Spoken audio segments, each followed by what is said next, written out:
మేమిస్తేనేమో bad అట, ఆయన ఇస్తేనేమో add అట. ఇది ఆయన రెండు నాలుకల ధోరణి. అదేవిధంగా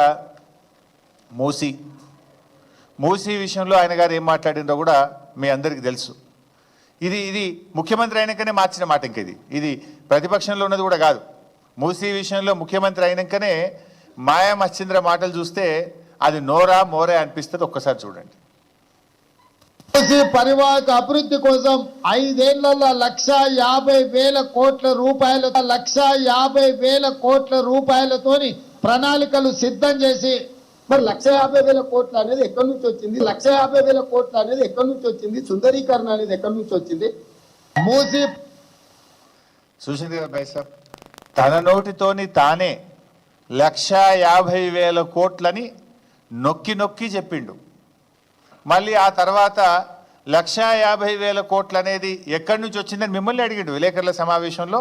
మిమ్మల్ని దబాయించిండు. అది ఎక్కడి నుంచి వచ్చింది, ఎవరు చెప్పిండు మీకు అని ఉల్టా దబాయించింది ఆయన. అంటే అనేది ఆయన్నే, ఉల్టా అడిగేది కూడా ఆయన్నే, దబాయించేది ఆయన్నే, మళ్ళీ బుకాయించేది ఆయన్నే. పుట్టించేటోడు ఆయన్నే, ప్రశ్నించేటోడు ఆయన్నే. అంటే ఎట్లా ఉంటుంది ఈయన తీరంటే, ఇది వెనకటికో సామెత ఉంటుంది, చెప్పటోనికి చెవుడైనా వినటోనికి వివేకం ఉంటుంది అనే ఒక సామెత ఉంది.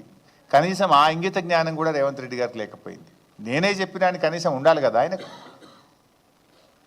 ఇక అప్పట్లో మా ప్రభుత్వంలో కొంతమంది కొత్త రాష్ట్రం ఏర్పడ్డది, కొంతమంది సలహాదారులు అవసరమని ఆనాడు మా ప్రభుత్వం కొంతమంది సలహాదారులను పెట్టుకున్నది.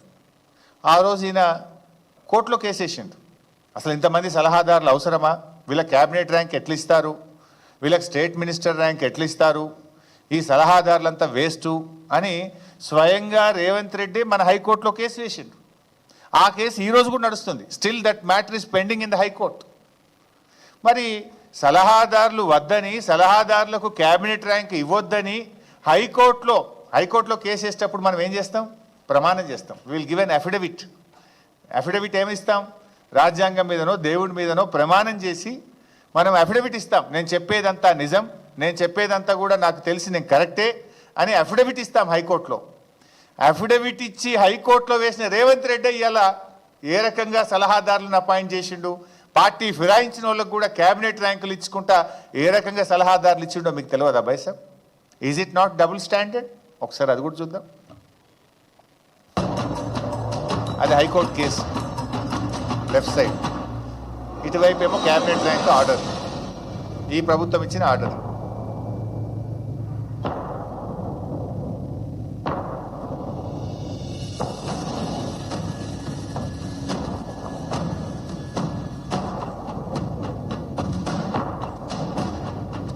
చాలా మందికి పెద్ద లిస్ట్ ఉంది, అది చదివితే పేర్లు, ఆ పేర్లన్నీ చదవాలంటే ఇంకా చాలా ఉన్నాయి.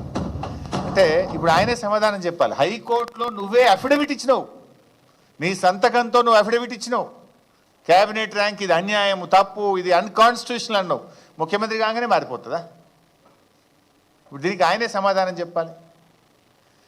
ఇక యూట్యూబ్ ఛానళ్ళ గురించి మీకు తెలిసి ఏమన్నాడు.